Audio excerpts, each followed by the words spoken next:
Jika ada pertanyaan, adakah balasan dari perbuatan baik kita? Apakah harta melimpah menjadi jawabannya? Apakah bertambahnya ilmu? Ataukah kesalehan keturunan? Maka Allah Azza wa Jalla memberikan firman, sesungguhnya orang-orang yang mengatakan Tuhan kami ialah Allah, kemudian mereka meneguhkan pendirian mereka, maka malaikat akan turun kepada mereka dengan mengatakan, janganlah kamu takut dan janganlah merasa sedih, dan gembirakanlah mereka dengan jannah yang telah dijanjikan Allah kepadamu. Kamilah pelindung-pelindungmu dalam kehidupan dunia dan akhirat. Di dalamnya kamu memperoleh apa yang kamu inginkan, dan memperoleh pula di dalamnya apa yang kamu minta, sebagai hidangan bagimu dari Tuhan yang Maha Pengampun lagi Maha Penyayang. Al-Quran Surah Fussilat ayat 2. Jannah atau surga merupakan balasan utama bagi manusia yang beramal soleh dan beriman. Dalam sebuah hadis riwayat Imam Hakim, Rasulullah SAW menegaskan mengenai 4 sosok wanita penghuni surga. Wanita yang bersabar atas ujian Allah dan menjaga keimanannya sampai akhir. Pemuka wanita ahli surga ada 4. Maryam binti Imran, Fatimah binti Rasulullah SAW, Khadijah binti Khuwailid, dan Asia. Inilah sajian khazanah hari ini, paparan kisah mengenai amalan soleh 4 wanita yang terjamin surga. Assalamualaikum warahmatullahi wabarakatuh. Selamat pagi pemirsa. Dalam perjalanan tahun keempat ini, Khazanah, ensiklopedia Islam dunia. Dosa terbesar dan paling berat siksanya di akhirat kelak adalah syirik. Perbuatan syirik akan membawa manusia melalaikan, mengabaikan, hingga menyingkirkan syariat Allah. Kisah paling populer mengenai kesyirikan manusia adalah cerita tentang Fir'aun. Kesyirikan terbesar Fir'aun adalah mengakui dirinya sebagai Tuhan. Ia mengaku memiliki sifat uluhiyah atau ketuhanan, dan juga mengklaim dirinya memiliki rububiyah, yaitu kekuatan sebagai pengatur alam. Fir'aun adalah seorang manusia yang berpikir serta berperilaku berdasarkan arahan dan nasihat para dukun. Tak heran jika pada akhirnya Fir'aun selalu terjebak pada perbuatan yang irasional atau tidak masuk akal. Salah satu bentuk kebodohan Fir'aun adalah memerintah kerajaannya berdasarkan takwil atau tafsir mimpi. Atas dasar tafsir mimpi, Fir'aun memerintahkan semua tentara kerajaannya untuk membunuh semua bayi laki-laki yang lahir dalam jangka waktu setahun. Perintah sang maharaja Fir'aun ini akhirnya justru membawa seorang bayi laki-laki sangat dekat dengan singgasananya. Karena tatkala keluar perintah untuk membunuh seorang bayi laki-laki, seorang ibu menghanyutkan bayi laki-lakinya di sungai Nil. Dan atas takdir Allah, bayi laki-laki itu hanyut hingga berlabuh di istana. Penampilan dan paras sang bayi memikat hati sang permaisuri Fir'aun. Sang permaisuri yang bernama Asia terpikat dan merasa tentram dengan kehadiran sang bayi laki-laki. Asia, sang permaisuri kerajaan Mesir, adalah seorang wanita terhormat lagi solihah. Ia menyelamatkan seorang bayi yang kelak akan menjadi nabi, yaitu Musa alaihissalam. Keutamaan Asia sehingga berbuah surga karena keteguhannya menjaga kalimat La ilaha illallah, tiada Tuhan selain Allah. Keimanan Asia menjadikan Fir'aun murka. Karena pengakuan dan sumpah Asia bahwa tiada Tuhan selain Allah berarti mengingkari sifat ketuhanan dan kemahabesaran Fir'aun sebagai jadi raja seluruh umat manusia. Pemberontakan Asia kepada sang suami berbuah siksa dan derita. Fir'aun memerintahkan tentaranya mengikat tangan dan kaki Asia pada sebuah tonggak, hingga akhirnya Asia memohon kepada Rabb Maha Agung yang ia yakini dan percayai. Ya Rabbku, bangunkanlah untukku sebuah rumah di sisimu dalam Firdaus, dan selamatkanlah aku dari Fir'aun dan perbuatannya, dan selamatkanlah aku dari kaum yang zalim. Dan Allah Ta'ala memberikan perlindungan kepada wanita solehah lagi mulia tersebut. Allah kirimkan malaikat untuk menaunginya tatkala dia ditinggal pergi oleh tentara Fir'aun yang menyiksanya. Malaikat itu akhirnya juga menghibur hatinya dengan memperlihatkan rumahnya di surga ketika dia disiksa. Inilah sebuah perjuangan seorang istri untuk melepaskan diri dari jeratan suami yang syirik, dan balasan keteguhan hati itu adalah sebuah rumah di surga.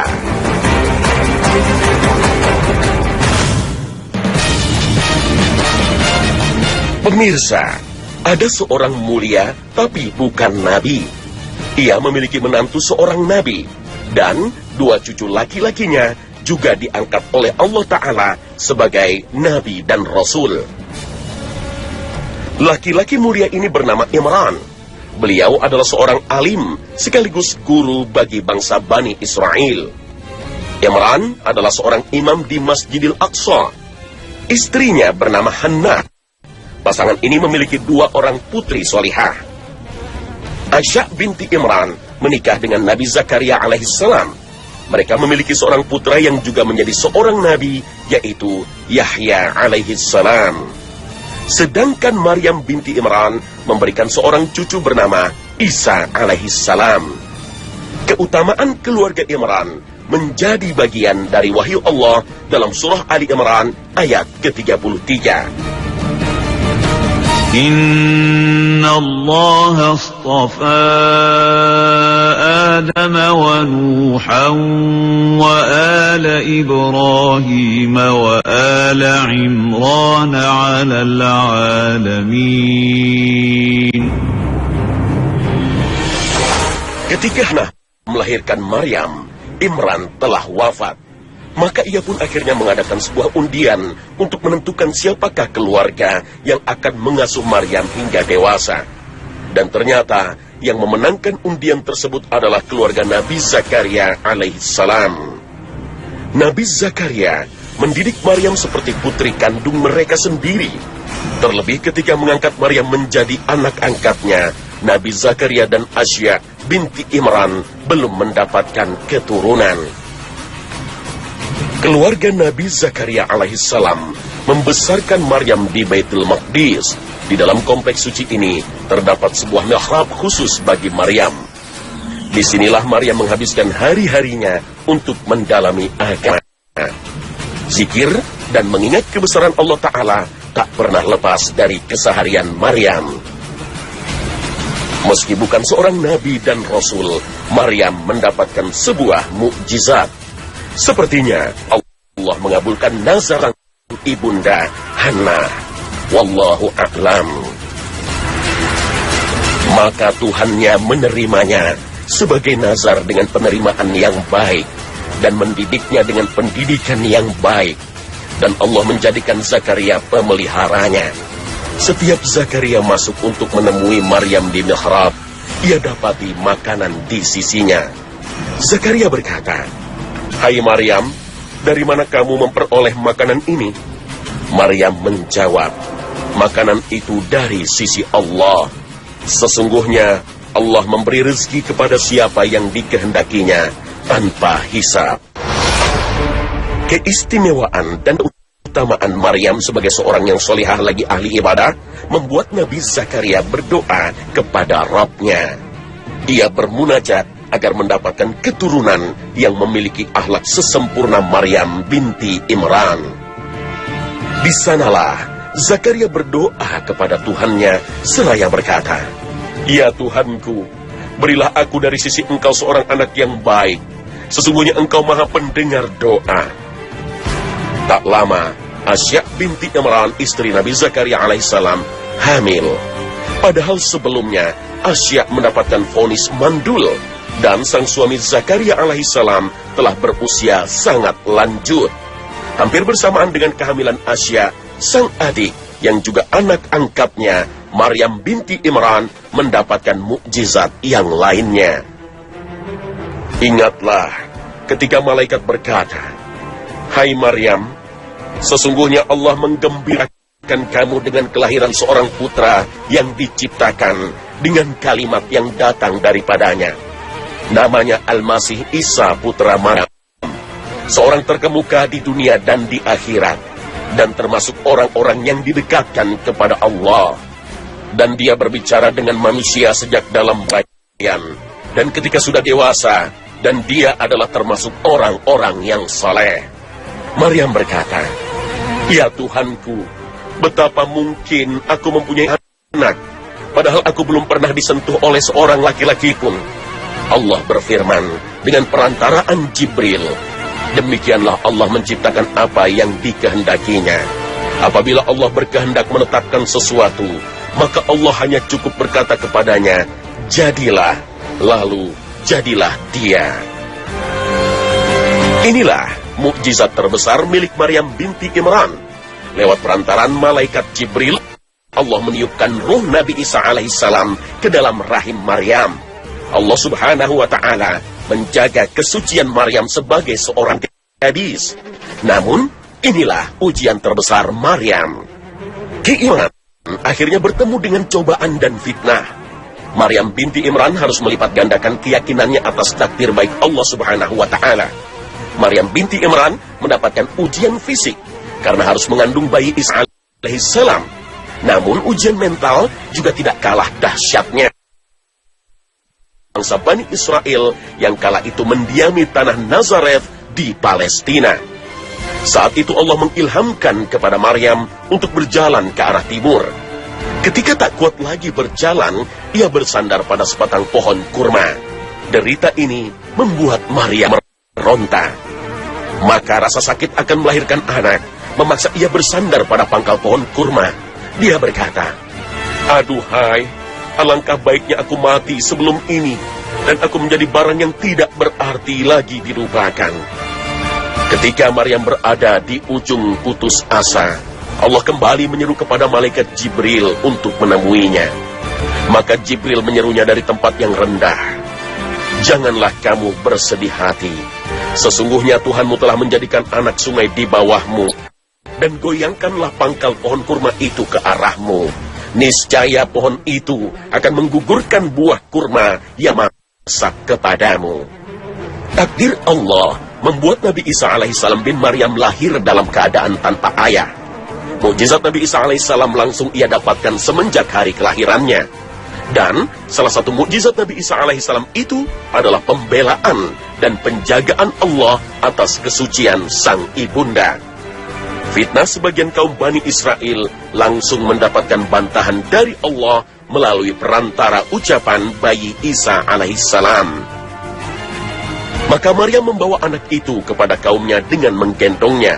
Kaumnya berkata, "Hai Maryam, sesungguhnya kamu telah melakukan sesuatu yang amat mungkar.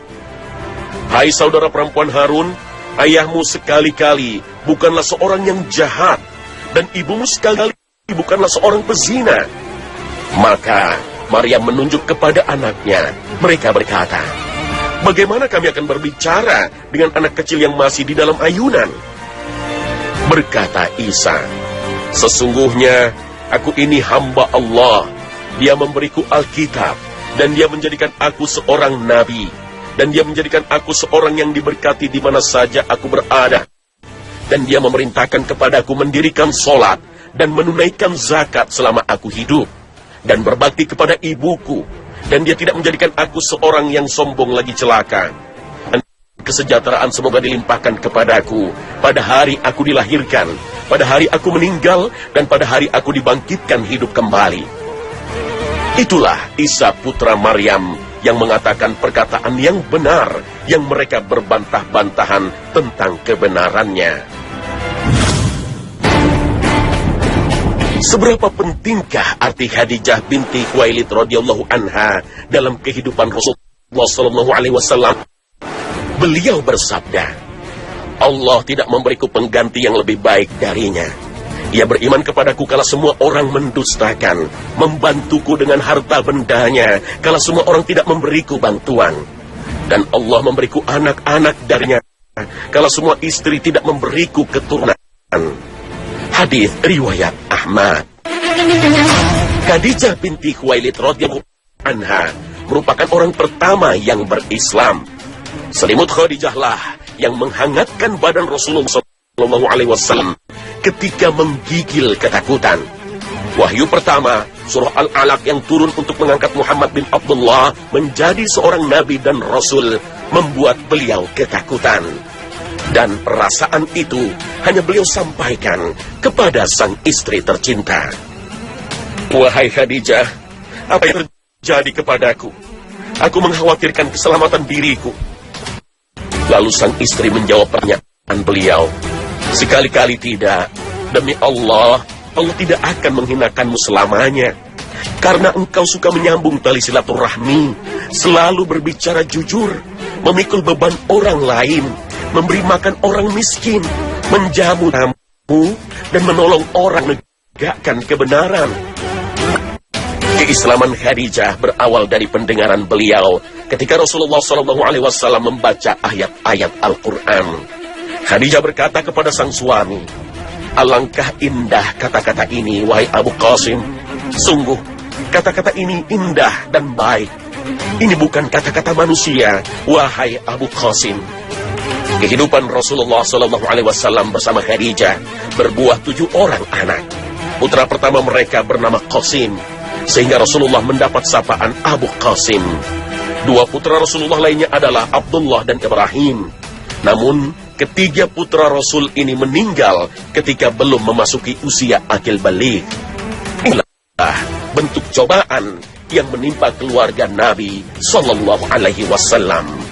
Sedangkan 4 putri Rasulullah dan Ummul Mukminin Khadijah adalah Zainab, Ruqayyah, Ummu Kulthum, dan Fatimah. Keempatnya menyertai dan menjalani masa kenabian sang ayahanda Sallallahu Alaihi Wasallam.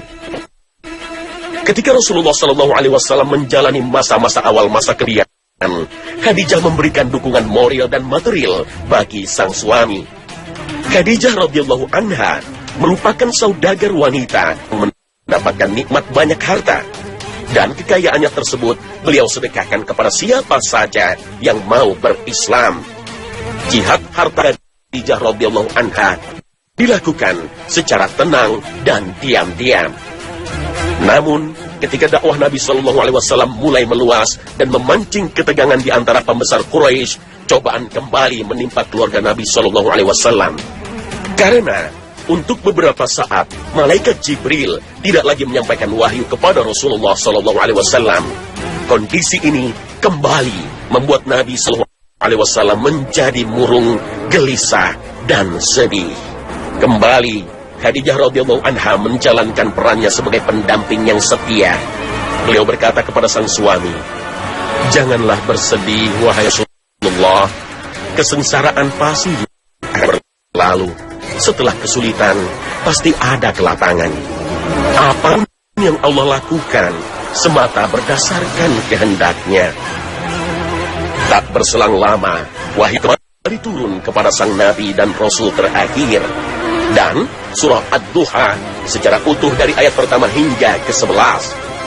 Surah Ad-Duha menjadi penjelasan bahwa Allah Subhanahu wa Ta'ala tidak akan meninggalkan Nabi Muhammad SAW.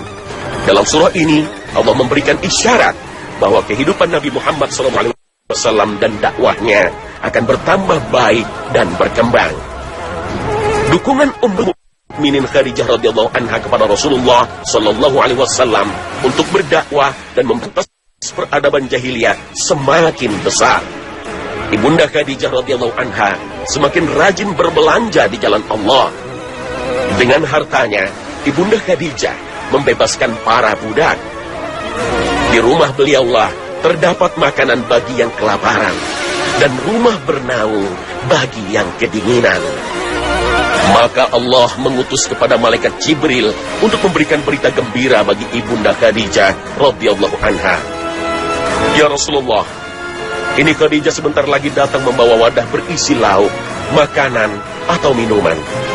Setelah tiba nanti, sampaikanlah salam Rabbnya dan juga salamku padanya. Dan sampaikan berita gembira kepadanya, berupa sebuah rumah di surga dari mutiara cekung. Tiada kegaduhan atau keletihan di dalamnya. Hadis riwayat Bukhari dan Ahmad. Masya Allah, ini sungguh sebuah kemuliaan yang begitu besar. Allah Subhanahu wa Ta'ala dan malaikat Jibril memberikan salam bagi ibunda Khadijah radhiyallahu anha.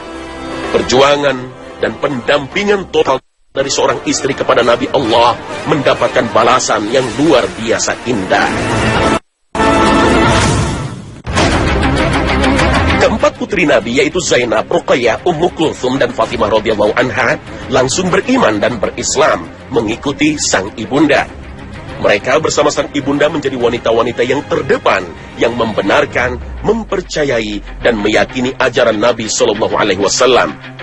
Ajaran Islam yang turun kepada Nabi sallallahu alaihi wasallam mendapatkan tantangan keras dari kaum kafir Quraisy. Bagi mereka, Islam memperolok keyakinan para pendahulu mereka. Islam menyatakan hanya Allah satu-satunya Rabb yang layak disembah. Kaum kafir Quraisy tidak mau menerima bahwa Lata dan Uzza hanyalah sebuah patung yang tak memiliki kuasa mengatur hidup dan kehidupan mereka. Maka kaum kafir Quraisy melancarkan aneka fitnah kepada Nabi Muhammad SAW. Mereka berkata bahwa Nabi Muhammad SAW adalah orang gila serta seorang penyihir dan dukun. Tekanan dalam bentuk fisik mereka mulai lakukan ketika Nabi SAW menjalankan ibadah sesuai tuntunan wahyu Allah. Di antara kaum Quraisy yang paling keras dan kasar pertentangannya kepada dakwah Nabi adalah Uqbah. Pria kafir ini menghampiri Rasulullah SAW yang sedang sujud sambil membawa kotoran hewan, dan dengan keberaniannya yang melemparkannya ke punggung Nabi SAW yang sedang bersujud. Melihat hal ini, kaum kafir Quraisy tertawa girang. Salah satu putri Nabi SAW adalah Fatimah radhiyallahu anha. Dan begitu melihat kejadian ini, beliau segera membersihkan punggung ayahandanya. Dan dengan gagah berani, Fatimah radhiyallahu anha mendatangi Uqbah dan segerombolan kafir Quraisy. Beliau berkata bahwa ini adalah sebuah tindakan keji terhadap sang Nabi dan Rasul utusan Allah. Dakwah Rasulullah SAW menjadi semakin berat dengan wafatnya ibunda Khadijah radhiyallahu anha. Rasul beserta seluruh putrinya merasakan kesedihan yang amat mendalam. Lebih Fatimah radhiyallahu anha, beliau merasakan kehilangan kasih sayang ibunda. Dalam perkembangan dakwah Islam berikutnya di kota Madinah, Fatimah dilamar oleh pemuda yang dikenalnya sejak kecil, Ali bin Abi Thalib radhiyallahu anhu. Rasulullah SAW berkata kepada Ali bin Abi Thalib, baju besi itu benar-benar merupakan mas kawin bagi Fatimah. Kehidupan pasangan Ali dan Fatimah berjalan langgeng dan membuahkan dua putra yang luar biasa, Hasan dan Husain bin Abi Thalib. Inilah keluarga yang sangat dibanggakan dan oleh Nabi, sampai beliau menyampaikan sebuah hadis, wahai Fatimah, terakah engkau menjadi ratu bagi para wanita di surga? Kisah ini tercatat dalam hadis riwayat Bukhari dan Muslim. Nah, pemirsa, inilah sajian kami mengenai kehidupan 4 orang wanita mulia yang terjamin surga. Semoga tayangan hari ini menjadi inspirasi Anda dalam menyempurnakan kehidupan. Akhir kata, wassalamualaikum warahmatullahi wabarakatuh.